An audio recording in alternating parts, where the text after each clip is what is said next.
All right, so today we're going to be talking about Darwin and fossils, okay?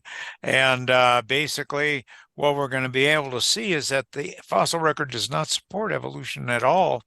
But so, for those of you who have heard already some of our presentations, this is part of a crash class. And what we're hoping to generate with this is that people who take this crash class will pass the word on to others and the replays on to others who will pass these on to others who will pass these on to others as well, so that we can eventually get a pretty good showing, a lot of people seeing this particular program. Yesterday, we did the evidence cries out created with the design, and we also talked about biology. Mary Jo and I kind of shared that. And the replays will be available, and we'll let you know as soon as they are totally available there for these three sessions. And so we really believe that people will be able to see there's a battle for our hearts and minds. The battle is on not only on creation versus evolution, but as atheist Richard Dawkins says, the battle is really between supernaturalism versus naturalism. The idea that everything in the universe can be explained without God. And so that's quite a battle that's going on. And we showed you yesterday how we would look at the interpret the data, and so would the person who is believes totally in naturalism would interpret that same data. And it wasn't the data that's the problem, it's the worldview. And if you have a worldview of naturalism, of course, you're going to interpret the data strictly from a no God perspective. So that's what we did yesterday. And we looked at some of the best evidences given for evolution, and then what's wrong with those evidences. And we think that hopefully that when you encounter those kind of evidences in a classroom or see it on a television program or wherever, or your friend tells you about it and tells you how it's crazy that you don't believe in evolution, that you will be armed, that you will not be run over by uh, the evolution and anti-God semi. Okay. So today, Darwin and fossils. Anything you want to add yet, Mary Jo, before you need to take off? Nope, go right ahead. I think you're doing great there. Okay, very good. Tomorrow, we're going to be talking in our crash class about the flood and geology and archaeology. And we're going to say, is the flood really a fact or is it fiction? So we're going to be covering that because so many places will teach you you can't believe the flood. It's crazy. That's just myth. And when we see tremendous amount of evidence from geology and archaeology, etc., for that flood, all of a sudden somebody might say, "Oh my, I've never heard this stuff before," and that's part of what the crash class is all about, to get people to understand that they can stand firmly against the evolution and anti-God semi-truck, and they don't have to be taken captive by evolution. Mary Jo mentioned yesterday that we like to couch this in the biblical framework. So yesterday we talked about creation and especially design and the biological evidences, what happened to God's good creation that involves the fall and death, as you read about starting in Genesis chapter 3. And then today we're going to be looking at a piece of this flood and destruction. Because when we look at the fossil record, where do the fossils come from? As we've heard it before, if there really was a flood, what would the evidence be? Millions of dead things buried in rock layers, laid down by water all over the earth. And we're going to see the fossil record supports and basically shows that to much extent. And that's today. And then the next thing is what happens after the flood. There was a major dispersion of the people groups, animal groups, etc., after the flood. And then we get a history of the nations, Genesis 9 to 11 and beyond. And so basically, we want to focus in on today, the fossil record, and that as part of the flood. So most of us are taught in schools or on television or when we pick up a magazine that the fossil record takes a big bite out of the biblical Christianity, out of the Bible, out of the church entirely. So that's what we are taught. But the thing is that really the case? And basically, if that is the case, what's the plan? What do we do in light of those kind of things? Do we ignore it because it's not important? Well, we can't do that because it is important. The number one reason students give for rejecting the gospel is evolution. So it's important relating to the church. It's also important scientifically as well. But we also see that many young people from church ends up saying, I don't have to believe anything anymore about Christianity. And or I won't be attending church anymore. So there's been a 70 to 85% attrition rate from evangelical church homes by the time young people graduate from college. So yeah, it's important. You can't just ignore it. So do you throw out the Bible? I hope not. Maybe throughout evolution. Some people do that.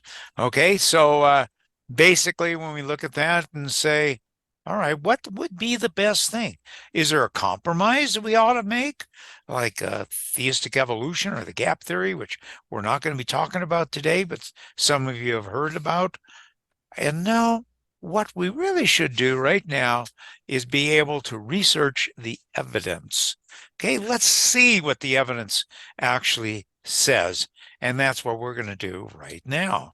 All right, now keep in mind, when I was a youngster, I was totally sold out to evolution and continued with that belief system all the way through my training through college and finally teaching on the college level, still believing in evolution until finally Mary Jo found a book for 5 cents in a secondhand bookstore called Evolution, The Fossils Say No. And that caused us to start thinking about it. I was trained as well in studying in geology, paleontology, and I said, what do you mean? This guy has got to be crazy. And we finally figured out after reading the book, either he has a good point or he's crazy, or we better start doing our own research. And that's what we decided to do. But we found out there's other books now. That was way back when. Great book for somebody who really wants to study what the fossil record says. This is one we carry here at AOI. You can call us about that one by Dr. John Morris and Dr. Frank Sherwin. And so it's the Fossil Record. Very good book if you like fossils, okay? So the textbooks, you read these, you see these pictures, you read the text frequently and say the fossils show how evolution takes place. Sounds really good. Okay, so that's what they say. But oh, really, does it? Does it really? Or are we looking at the fossils? Is that the evidence? It's great artwork, but that's not the evidence. So what did they actually find? And we find out that they didn't find all those links. All they have are salamanders and mice and nothing in between. And so hold on, the missing links are still missing. So how can something missing show anything? And so that's one of the things we want to be able to discuss today with you. Now we have over 1 billion fossils that have been found, you know, and people had said, oh, we just don't have enough fossils to prove evolution. Well, that is 100% right. We don't have, but there's a reason why. Maybe that evolution isn't true. But there's only a few very dubious links, and those two will be covered today. So was Darwin wrong when he talked about fossils? Actually, he said something very right. He said this: geology assuredly does not reveal any such finely graduated organic change. And this, perhaps, is the most obvious and gravest objection which can be urged against my theory. So he recognized the fossils don't support his theory. But what was his answer? Keep digging. He says the explanation lies, as I believe, in the extreme imperfection of the geologic record. Oh, wow. Keep digging. You should be able to find the fossils. When I go to a university, I talk about the problems of the fossils as far as them not substantiating evolution. You know what the students normally tell me? Oh, we just don't have enough fossils. We just need to find them yet. We have to keep digging. So this is what a over a century of digging, and we don't have them still. And here's what Niles Eldredge was quoted as saying this: 120 years of paleontological research. This has been a while back. It has been abundantly clear that the fossil record will not confirm this part of Darwin's predictions. Nor is the problem a miserably poor record. The fossil record simply shows that this prediction is wrong. Okay, so the missing links are still missing, aren't they? So it's not just Niles Eldredge saying that, but Darwin hoped they would find the links, but they're not showing up. And here's what David Kitts wrote several years back. Evolution requires intermediate forms between species, but paleontology does not provide them. This is Arrow White, specializing in fish. He said, but whatever ideas authorities may have on the subject, the lungfishes, like every other major group of fishes that I know, have their origins firmly based on nothing. Oh boy, nothing leading up to fish, nothing at all. He says, I have often thought how little I should like to have to prove organic evolution in a court of law. And he doesn't want to face a lawyer on that one. Okay, so there should be a lot of links according to evolution, but no, they're not there. And what about this lowest being simple? See where that arrow is, where life supposedly first started becoming abundant? That should have very simple life in it. But no, we find out that the life down there, like the trilobites, had extremely compound eyes, and you're saying that's not simple whatsoever. It's very complex. Where are the things leading up to trilobites? You look in the lower layers, guess what you find? Nothing at all leading up to them. And now another fossil, a bunch of these fossils have been found. It's over 3,000 lenses. They look like the eye from a recently swatted fly, is what the researcher said. And it's found way down in the Cambrian. You see the complexity there? They said their discovery reveals that some of the earliest animals possessed very powerful vision. Similar eyes are found in many living insects, such as robber flies. And in fact, it looks just like a robber fly, but evolutionists would say, no, it can't be a robber fly, even though it looks like it. Why? Because robber flies and other insects hadn't evolved yet for another 300 million years. And so that's the theory of evolution.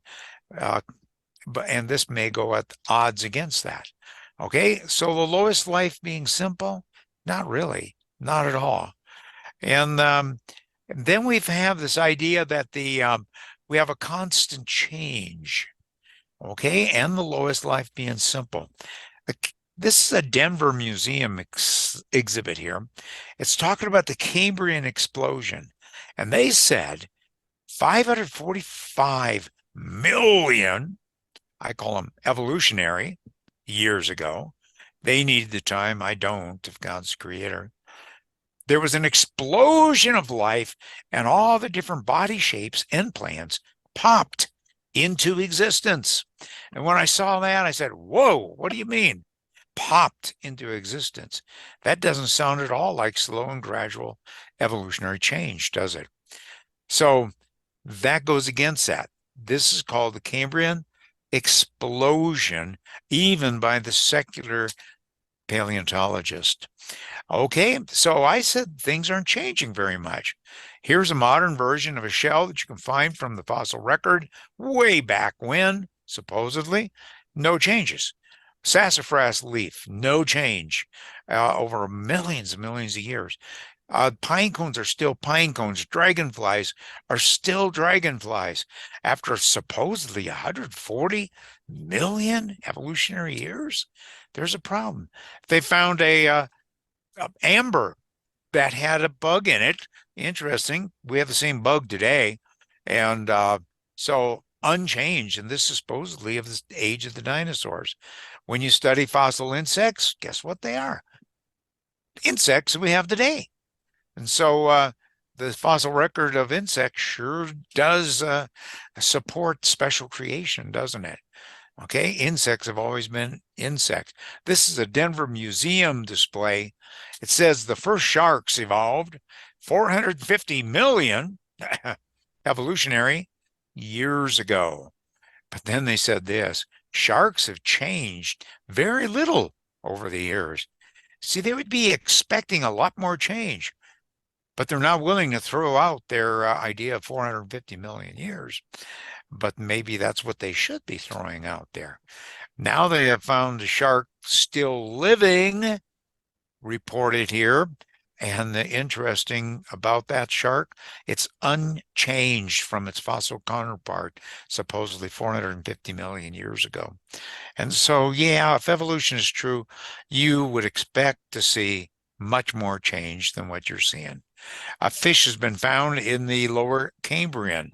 They called it a vertebrate fish. So it also had advanced eyes, blood vessel, gills, digestive system, muscular swimming, very complex features.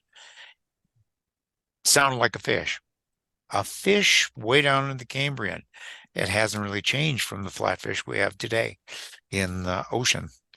The coelacanth was thought to have been extinct 65 million years ago, but we find out it's unchanged over supposedly 420 million years of evolution. And how do we know that? We found them living today, and they are living and thriving, and people are eating them and unchanged. Woodpeckers, you recognize woodpecker when you see them in the fossil record? No change. And you don't have to imagine a feather, by the way. Feathers can be preserved in the fossil record. You look at fossil bats. Guess what? They're always bats. Over 1,000 fossil bats found. I think that number is up to 1,400 now. Not one of them is an in-between form. And right now, there are no known and immediate stages between bats and insectivores. That's a problem for evolution right there. Okay, they find out hummingbirds are still hummingbirds. When we find a fossil hummingbird, it's 100%. Said here's a reviewer. The amazing thing about this fossil is that it is essentially a modern hummingbird. My mind is a little blown. I love that. And I love their humor here. Where the whole hovering tribe of hummingbirds came from remains up in the air. Yeah. Oh, by the way, if dinosaurs evolve into birds like we hear, I can't imagine a dinosaur evolving into a hummingbird. It just doesn't make sense, does it? We found fossil lizards in amber. There's absolutely no change. We have the very same species today. Okay? So the lowest life being simple and lots of links. We also find that things aren't showing constant change in the fossil record. What we would predict from a biblical model about the creation, the fall, and the flood from the fossil record, we would expect to see complexity everywhere you look. You find things staying put, not that evolutionary broad change, and you would find distinct kinds, not one kind changing it into another kind. And basically, that's what Genesis 1 says 10 times. God created things after their own kind. And some of the big problems have been showing up for the fossils is soft tissue, red blood cells, DNA showing up in dinosaurs supposedly 65 to 180 million years old. That's a problem of how you preserve that. And evolutionists recognize that's a problem. And now that they know this is being found, they are scrambling to find out about that one. Well, they would ignore that problem for a long time. And here is somebody actually Schweitzer's who actually discovered soft tissue in dinosaur. And said this, I had one reviewer tell me that he didn't care what the data said. He knew what I was finding wasn't possible. I wrote back and said, well, what data would convince you?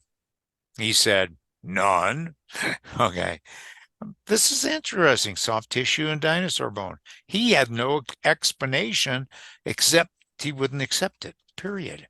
Now, when I was a kid, maybe 15 years old, I used to do a lot of polishing of rocks. A lot of the different rocks we found in the Grand Junction area were dinosaur bone, petrified dinosaur bone. Sometimes when I'm grinding on these particular pieces of rock, guess what? I would actually get a rotten egg smell off of what I was grinding on. And I thought, oh my, this is a major problem. Okay.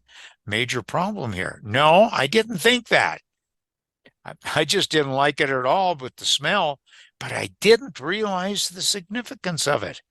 The significance is that that smell indicated rotting flesh. How could this still be rotting after 140 million years? I didn't understand the significance. Now I'm seeing it as a creationist. And many evolutionists are seeing it as a big problem for their evolutionary timescales. It's not just dinosaur bone now that's found in soft tissue. There's a list, probably over 100 different fossils that has been found. They found a salamander with soft tissues and organs preserved. And how was that preserved all that time? Here is a creature that was found that's supposedly over 500 million years old and still had soft tissue that didn't rot. That doesn't fit evolution and their time scale at all. And so I'm going to say the fossil record does not support the evolutionary model. But somebody might say, hey, wait a minute. I've seen a lot of pictures in textbooks showing evolution, proving it, right? No, what they saw were pictures. Great artwork is what they were looking at. Like, for instance, one of the big ones is the horse series. And when you look at that horse series, you look at that and you say the dawn horse Eohippus supposedly evolved into the modern present day horse over 60 million years. But look at the artwork. Look what the artist did. A lot of spots here on the first guy, fewer spots, then all of a sudden no spots. Question, what do you know about spots from a fossil? Nothing. Nothing at all. That's just an artistic addition there. And so what we do see is that the models would show that horses have always been horses. Why do I say that? Well, look at the foot structure. The evolutionary models, they have a problem with the foot structure. They're trying to figure out how a browsing tooth changes into a grazing tooth with leaving no transitions in the fossil record. Here's another problem. You'd expect the bones of present-day horse to be found in the very top rock layers, wouldn't you? His supposed ancestors way down below. But now in a couple of different places, they have found the bones of modern horse in rock layers at and below his supposed ancestors. That's a real kicker for evolution, for sure. And by the way, that little guy on the left, his scientific name is not even Hippus, it's Hyracotherium. We have living Hyracotheriums today, a Hyrax. There's one is about the size of a rabbit right there. And you say, I don't want to put a saddle on that beast. I'm not going to go very far, right? And yet it's always shown as a cute little horse evolving into the next horse. So it's the artist that conveys this evolutionary idea and convinces a lot of people, especially young people, that evolution is true. It's not the actual evidence. Here's another one of those artwork pieces in a textbook. It shows how the lobe fin fish crawled out of the ocean and changes into amphibians and then later became you. Great artwork. What's the evidence? Well, it turns out nothing was found at that time the book was written. Not a thing. No evidence.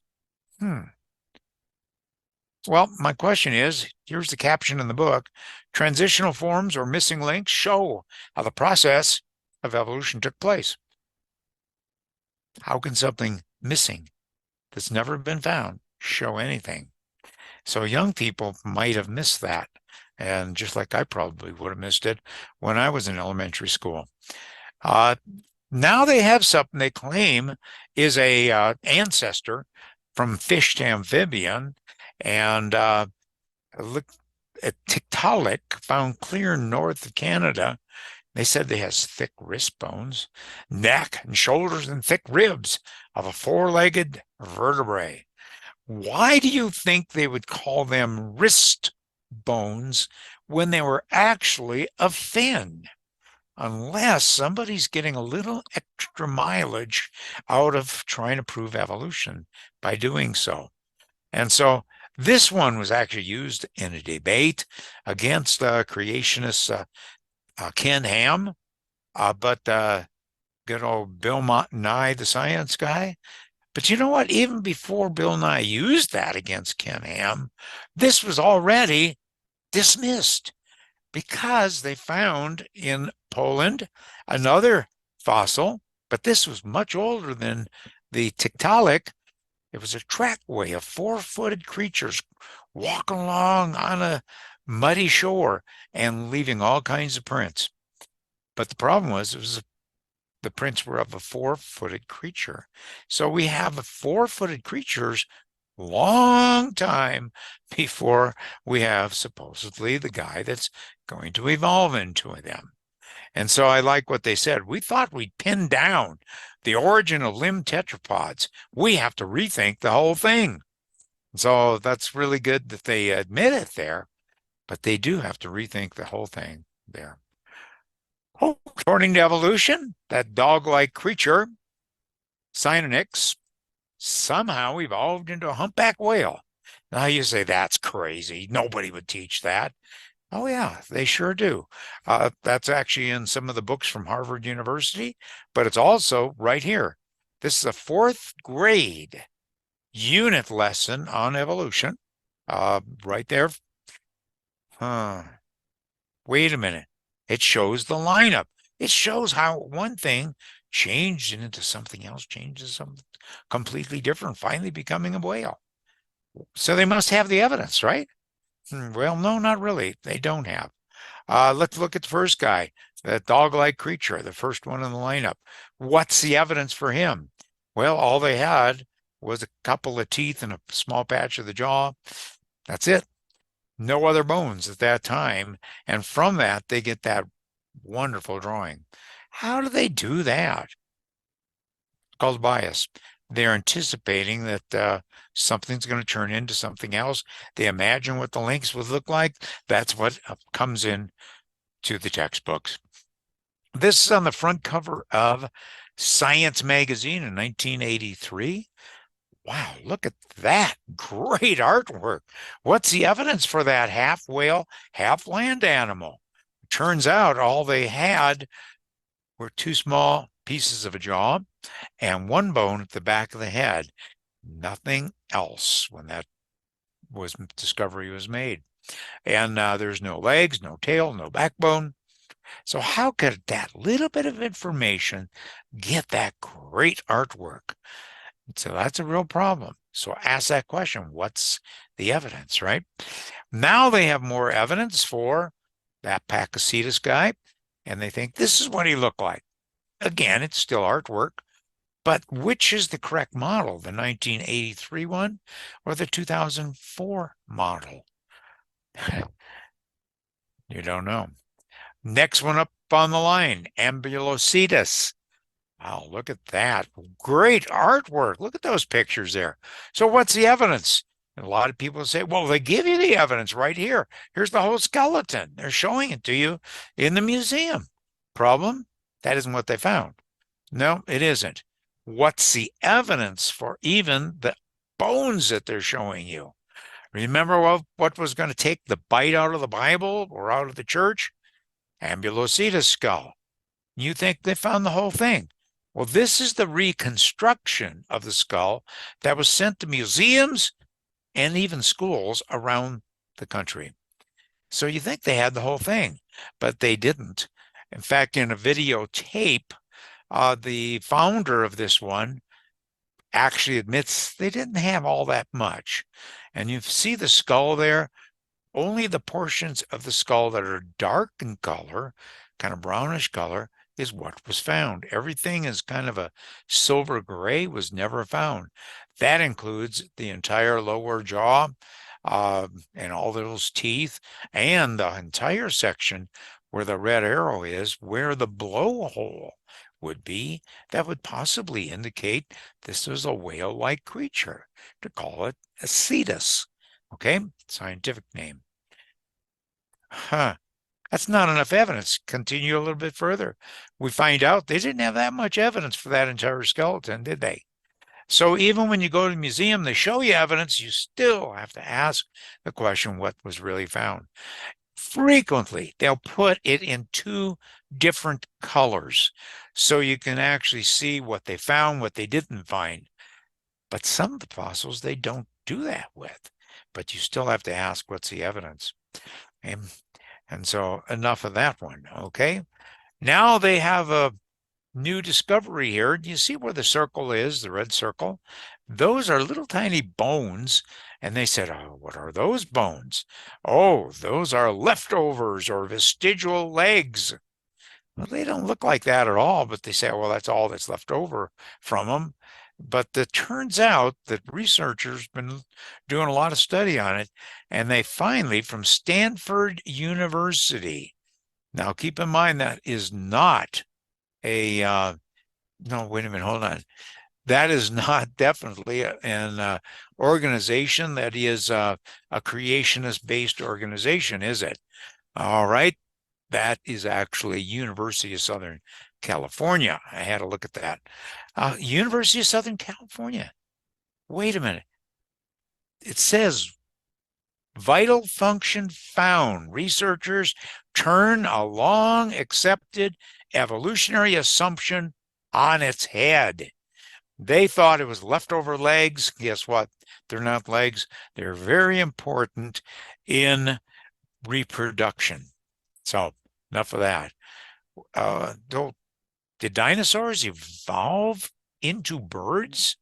So what about these birds like creatures, the feathers, but they look like dinosaurs? What about those that they're promoting the evolutionary idea here? National Geographic had a great one. It showed the fossil, but then it also showed what he looked like. And I don't know how they get all these beautiful feathers from a little bit of carbonaceous film here, but that's what they say, right? So must be right because it's in National Geographic and Nature magazine and a whole bunch of other scientific journals. But it turns out it was a hoax. Somebody put together several different fossils and sold it to a museum. And this is an article that actually shows how the scientists dispute that. Okay. So, did dinosaurs evolve into birds? We are told that all the time, right? But the problem is they've now found one of these theropod dinosaurs that's supposed to be evolving into birds, but it has three birds in its stomach. They weren't evolving into birds. They were eating them. That's a big problem, isn't it? So, no, bird evolution, it's not working. Did you know that fossils of modern birds, such as sandpipers, loons, ducks, flamingos, cormorants, albatross, parrots, owls, penguin, robins, are found in dinosaur rock layers, along with other things as well that aren't supposed to be around at the time in the middle of the Jurassic or middle of the time the dinosaurs were around. But we don't hear about that. But that is the case. So what about dinosaurs? Did people see them? Are they in the Bible? We're not going to talk about the whole thing. I have an entire lecture on dinosaurs, but I want you to know that there seems to be a connection between dinosaurs, like we might have in museums, and the dragons of old. It's according to Marco Polo's diary. He visited China in 1271 AD and reported that the emperor raised dragons to pull his chariots and parades. So they're big, big reptiles. And by the way, that is what dragon means. Okay? Dragon was a large reptile. So if I ask you today, how many of you believe in dragons? You better all raise your hand. Why? Because the traditional definition of dragon is large reptiles. So if you think there were really large reptiles in the past, maybe even dinosaurs, then were they dragons? That's interesting. This is on a sandstone in Natural Bridges National Park. And there you see what looks like a dinosaur etched in there. We've lightened it up a little bit so you can see exactly what they found. And this is in the Havasu Canyon and Arizona. That looks just exactly like the Trachodon type dinosaur. And so I couldn't draw a better picture of that on a sandstone. I can tell you that much. Anyhow, so did people see these things? I'm guessing they did. This is out of an Asian collection. It looks just exactly like Bacher's reconstruction of Oviraptor. It's identical. And so when I look at that and I say, people must have seen that. This is along the Amazon River basin. These people are hunting and seeing with their spears and their shields and whatever. What are they hunting? Well, the thing that they're hunting here in this etching in the Amazon River area looks just like a sauropod dinosaur. Did they see one? Why not? If that's what they're drawing. My question, what are these guys hunting? This is found in ancient Sumatra. Is that Big Bird from Sesame Street, or is it actually Crithosaurus? And I think maybe Crithosaurus might be what it is that they're talking about. Here's an ornamental box showing sauropods found in Far East.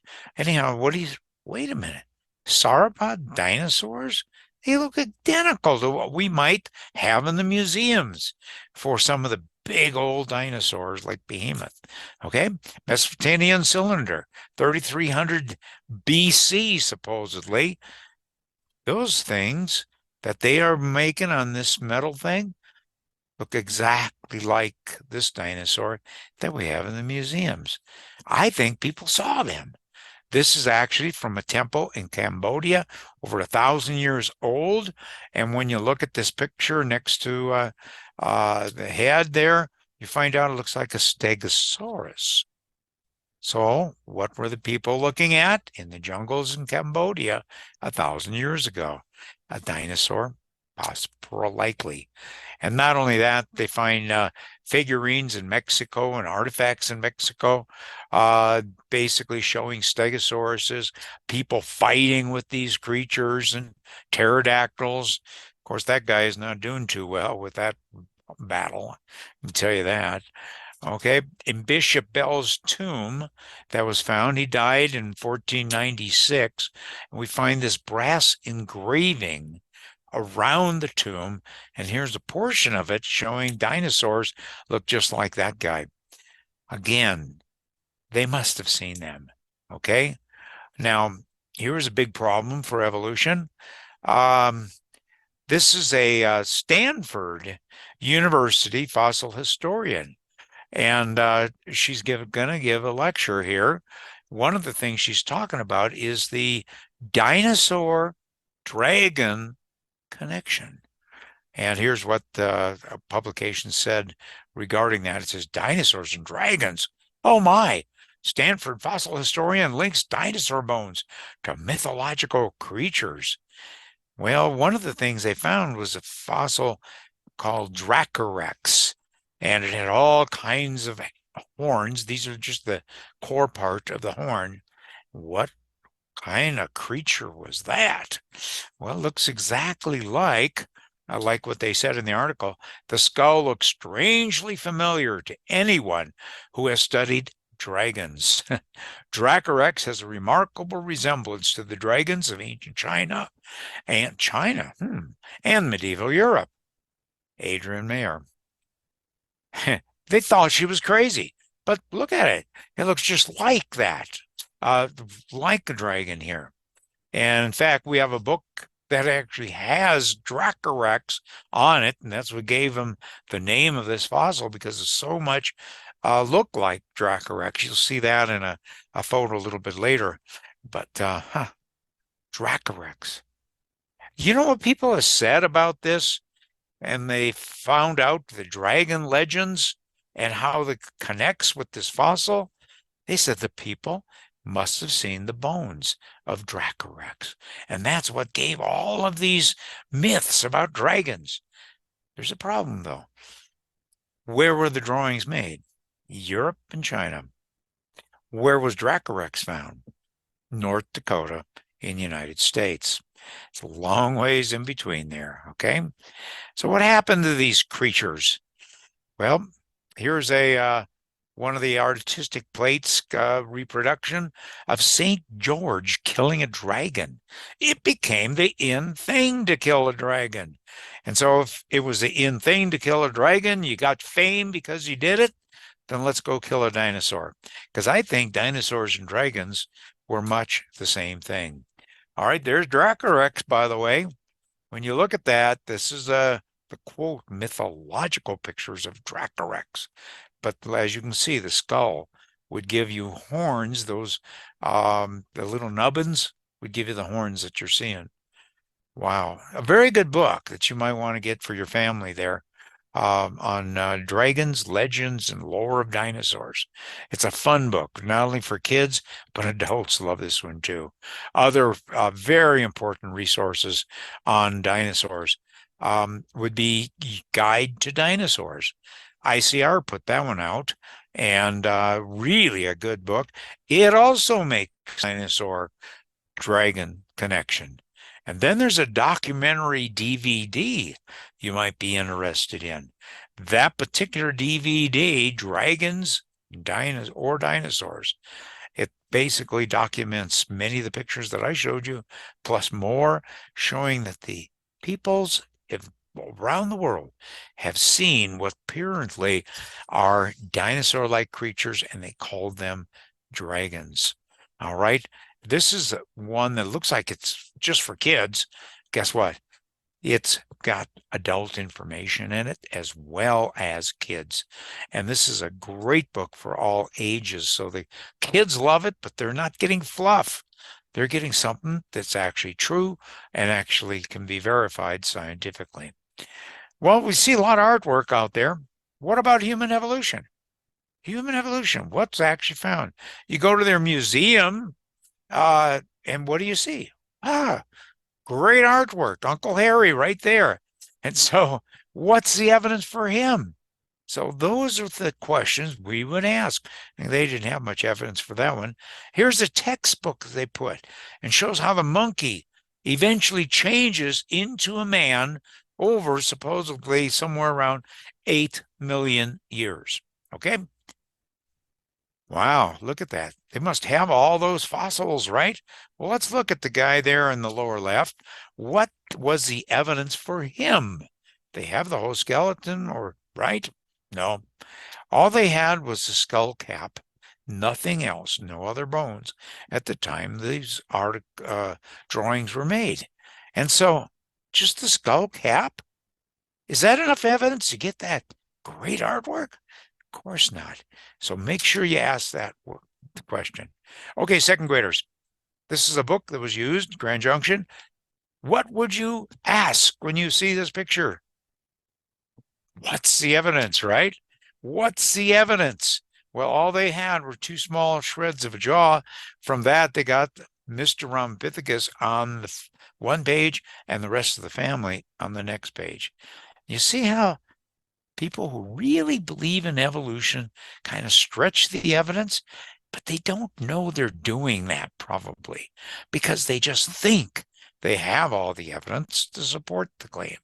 And they may never have asked the question, what's the evidence? Okay, so what's the evidence for that? Great picture that appeared in the newspapers in the state of Nebraska.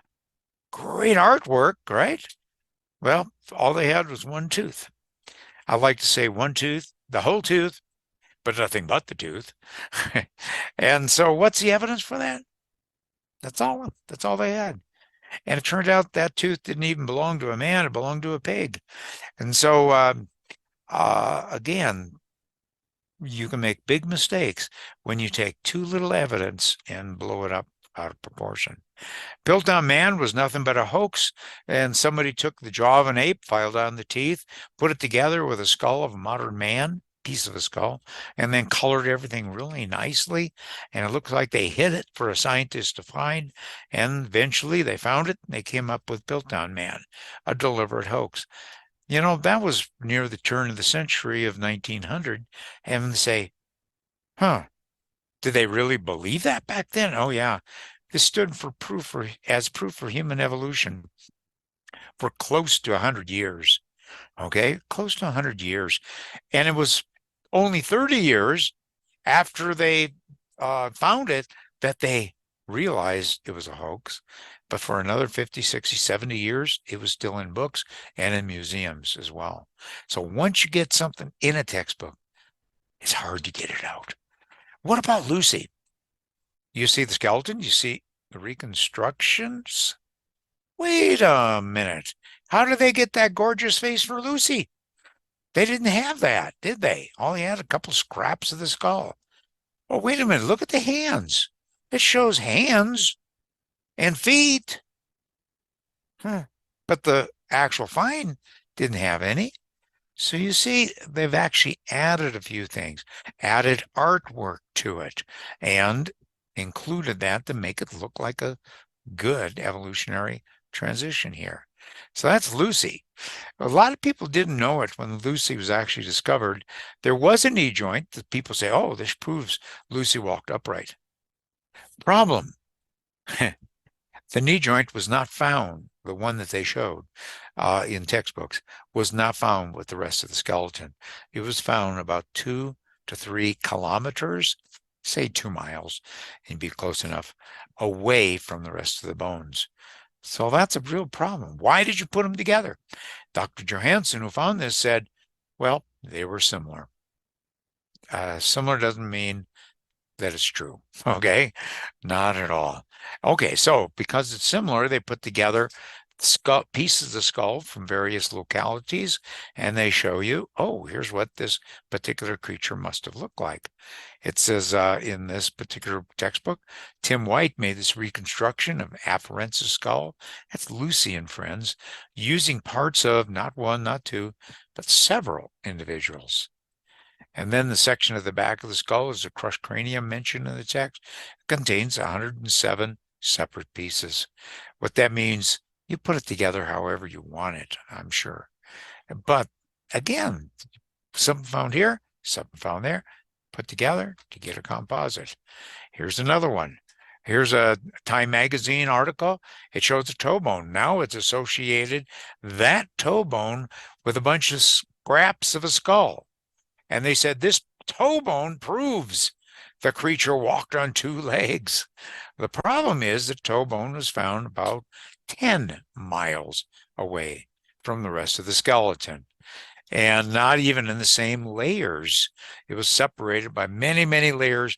They said several hundred thousands of years. Well, that's their dating method. But again, it's not found together. And so guess who's dubious about categorizing the two together? The same one that put the Lucy knee joint together with the rest of it. And so he doesn't like it when somebody else does it. Okay. Here's an interesting book you can pick up, call the office for it. That includes some of the latest on human evolution. How about the Neanderthal? Okay. Lucy, Ida, that was in 2009, and Artie and Naledi in 2015. And so these are all fossil finds. It goes in and explains in detail what they found, what they failed to show, and the fact that they're really stretching the evidence. Okay. So when I look at the fossil record, what does it really indicate? We see complexity everywhere we look, doesn't it? Don't we? We see that things are kind of staying put. It's not the kind of evolutionary change you would expect. And there are distinct groups of animals. All of these things fit with the creation, the fall, and the flood. It doesn't prove it, but it gives you fairly good substantial evidence. And so the flood, guess we better study that a little bit more, right? One book I definitely think you need to order is The Fossil Record. All right, great book. All kinds of wonderful, colorful pictures in it showing you what the fossils are. Well done book. Some of the best resources that you can get on dinosaurs available from AOI right there. All right. So tomorrow morning, we better look at the flood. Flood, fact or fiction. That's tomorrow at 1 o'clock. And we're hoping people not only stand firm when they hear the fossils provide the best proof for evolution and not get run over by the anti-God semi. Okay? I think they're going to say this. If fossils provide the best proof for evolution and the fossils really don't prove evolution, what does that say about the rest of the proofs for evolution? Okay. And so tomorrow we're going to find out some amazing things from the geology and archaeology that really show there was a flood. Okay, 1 p.m. tomorrow, the same channel right here. Okay. By the way, we do give tours as well. We get tours of the Southwest, Grand Canyon, Papa Arches National Park, the Canyonlands, Grand Canyon. We do give those kind of tours. But the next tour we have coming up is actually February 25 to March 5, 2024. And that is a tour of Costa Rica. Okay. And you're going to see when you're there, things were created with the design.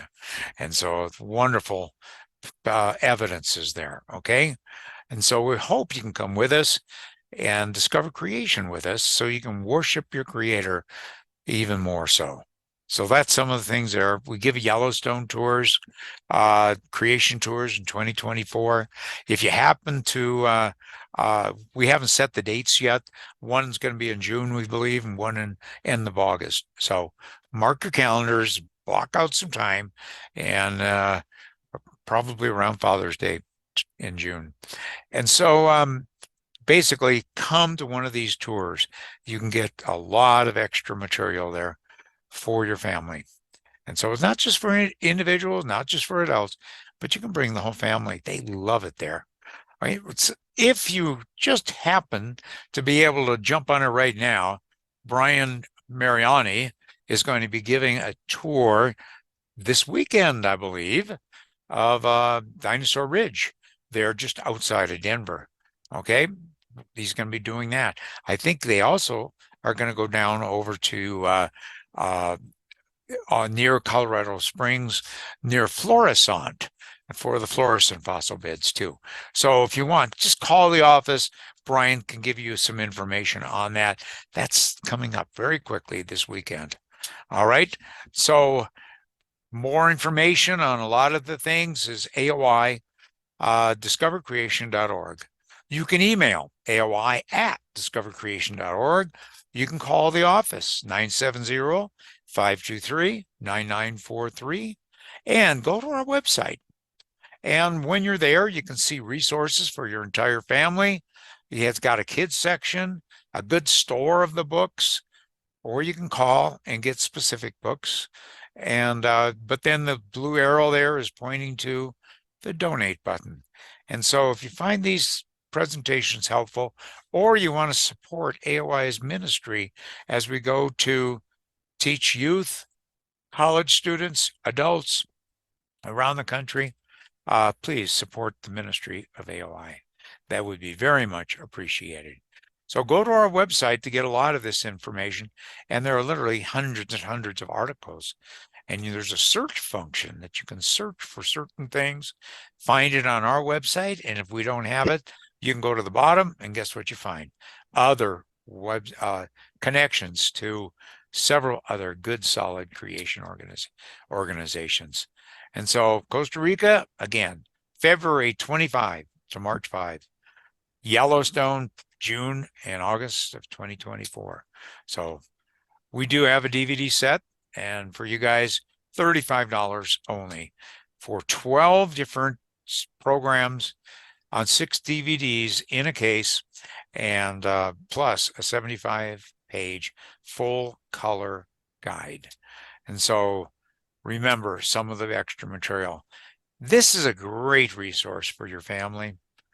Have you considered a day-by-day devotional on creation versus evolution, scriptures, etc.? Beautiful color all the way through, 1 page per day. Very easy to do this with your family, and they will love it. I'm almost sure of that. Okay, and then there's the companion now. The latest one in the series was Without Excuse, and I would recommend getting this plus Without Excuse and whatever other ones in the series there are. We're going to talk about the global flood tomorrow, and so we have a couple great books there, but don't forget the fossil record book. Very important resource for you and your family.